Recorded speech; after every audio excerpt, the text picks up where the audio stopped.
transitions, major changes, they're just simply inevitable. Yet so many leaders not only avoid them, but run away from them. And that's what we're going to talk about this week on the Peak Performance Leadership Podcast. Are you ready for this? All right, let's do it.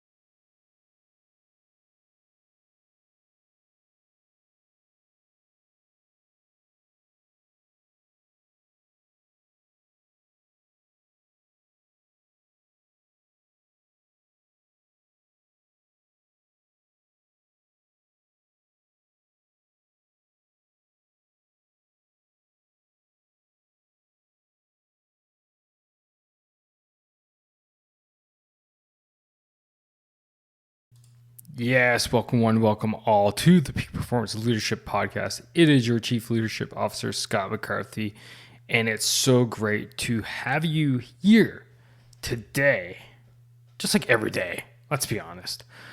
Love having you, the audience, listening in and sending me your thoughts as well as your thanks and kudos and God, everything else. It's fantastic. This tribe of leaders that is growing around the globe.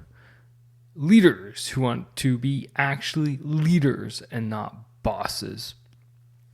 And with that today, we are going to talk about change, but not just change for the sake of change or a little minor change and, changing the cover of the TPS reports or we're talking about transitions today and major transitions.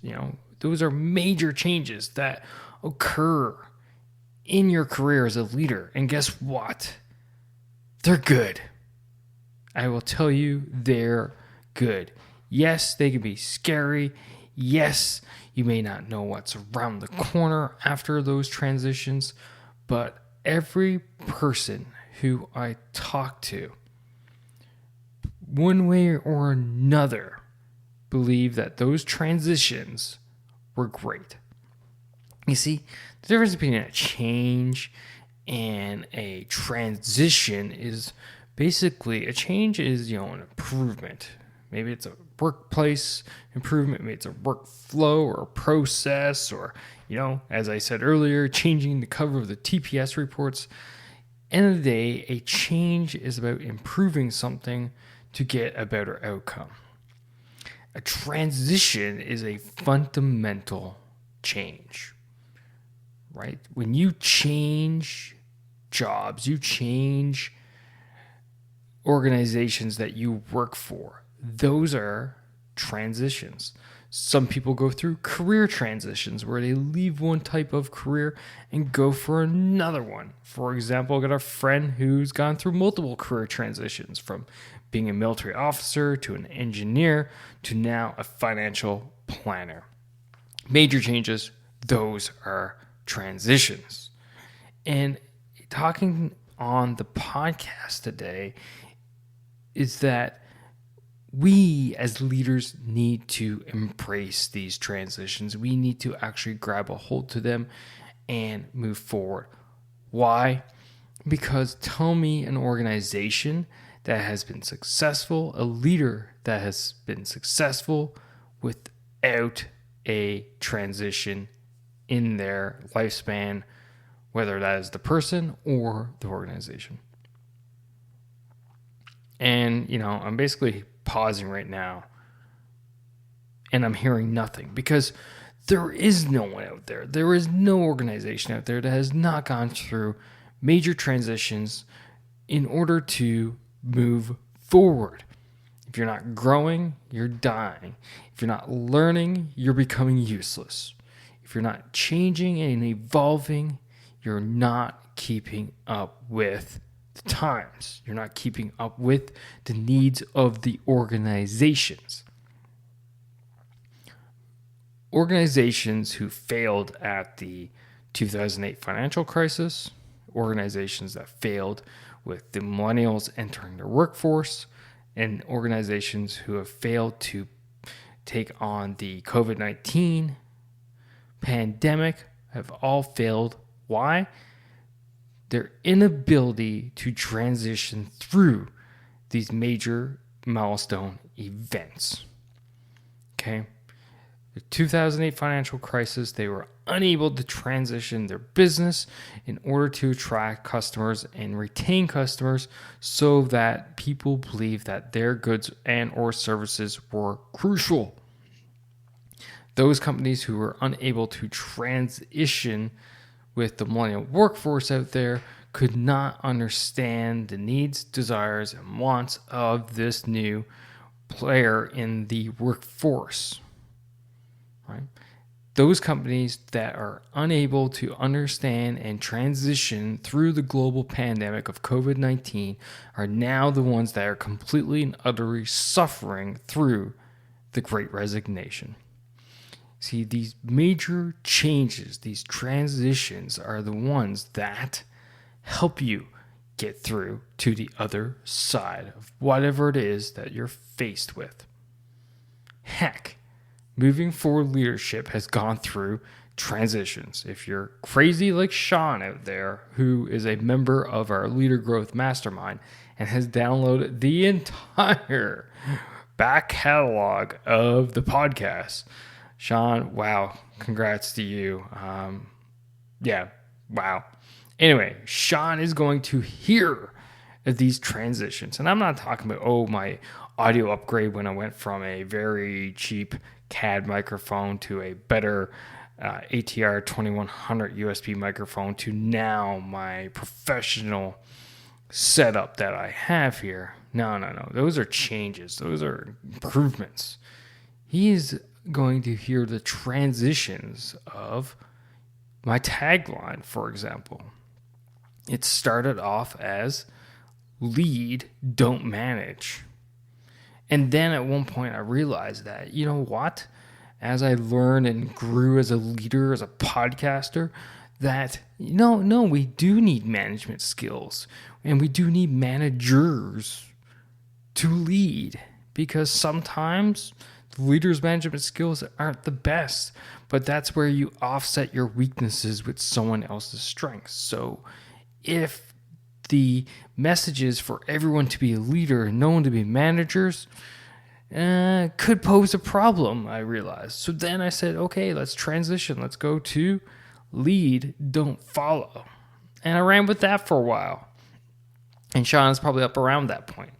And right now, you come to realization that, well, if I say lead, don't follow, what I'm trying to tell people is don't be a follower, but be a leader. But if everyone is a leader, then who are the followers? We need followers out there just as much as we need leaders. Some people are just not cut out to be a leader. And that's okay. That's all right. We need those people. We need those people who show up day in, day out and say, okay, what's my task today? Great, got it. Thanks, boss. And I'm on it. Those hard workers that just want to show up, do a great job, and go home and don't want the headaches and the stresses and the privilege of leading. And that is totally cool. So I transitioned one more time to lead, don't boss, right? And now I firmly believe that this is where we're staying at for the tagline, is that it is the mantra of moving forward leadership and peak performance leadership, which I'll get to in a second.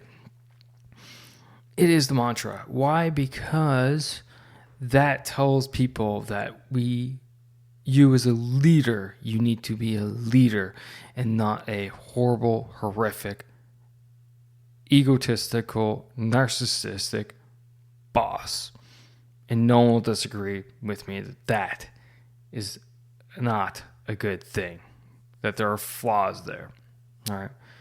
But let's just double back for a second in that, I've done other transitions with Moving Forward Leadership, and the podcast itself was originally named Moving Forward Leadership, But I realized after a while that the brand of my company and the podcast were completely linked, but there was something with the show that was a little bit different. We focus on the 3 domains, which is what I do with my coaching business. But here at the podcast, we're really focused on, hitting those peak performance so that you as the leader can achieve great results. So I transitioned yet again. I changed the name of the show. Didn't change the name of the business. And ultimately, now we are set. But those aren't the only changes. Transitions, shall I say, actually. In that the show started off as just a solo show. But then as I got more comfortable with podcasting and realizing not only that it was an outlet, but a place for me to grow and learn myself, I transitioned the show so that it became an interview show. A completely and utterly major drastic change. You see, transitions are good. They're needed. You as a leader have to embrace them and be open and willing to accept them and look at them as they come up. And I'm using this episode today to inform you of yet another transition that is coming to the Peak Performance Leadership Podcast. And no, it's not stopping. Hell's no. But the transition that is upcoming is the return towards a more focused solo show. You see, just like the podcast, my life is transitioning to more responsibilities at home, more responsibilities with my kids as they grow older, right? Needing to balance my work-life schedule plus this show and everything that goes with it. I've come to realization I need to transition and scale back interviews and focus more on solo content for you, the leader. And with that, what I'll tell you is it's going to be different than what it was if you're like Sean and you've been listening from episode 1. No, I am going to be leveraging you, the listeners out there, to make sure that the content I am bringing is the content that you want to hear by asking you specifically what types of topics you want to learn about, because my learning will not cease. And the best way to learn something is go and teach it. And that is what we do here at the Peak Performance Leadership Podcast. Now, does that mean interviews are dead? Heck no. But what I'm saying is you're going to get a bit more flavor from Scott and a little bit less flavor from everyone else out there. And you know what? I don't think that's a bad thing. Do you? A lot of you listeners out there tell me you want to hear more about my thoughts. You want to hear what I have to say regarding leadership situations and scenarios and different ideologies and how to tackle certain problems and so on and so forth. Why? Because I bring a lot to the plate. 21 years military service, plus this podcast, plus everything else I've done in my life. I'm not trying to, get my head blown up here or anything, but those are the realities, and that's why you've come to the show. So you as the leader, if you're ready to transition, congratulations. You're here and you are doing so, because this is what it's about. Leadership is not a start-stop type of activity. It is an endless journey, and that journey has its peaks and it has its valleys. But just like a great stock chart, the general trend is upwards and moving forward in that positive direction. So, ladies and gentlemen, that is all about embracing transition as a leader. Don't run away from it. Don't be scared of it. Open a door, turn on the light, walk into that room, and see what is on the other side. Because if you don't, you'll always wonder, what if? And if you do, I guarantee you, at some point in the end, you will never regret it. That is today's episode. Remember, as always, lead, don't boss. Take care now.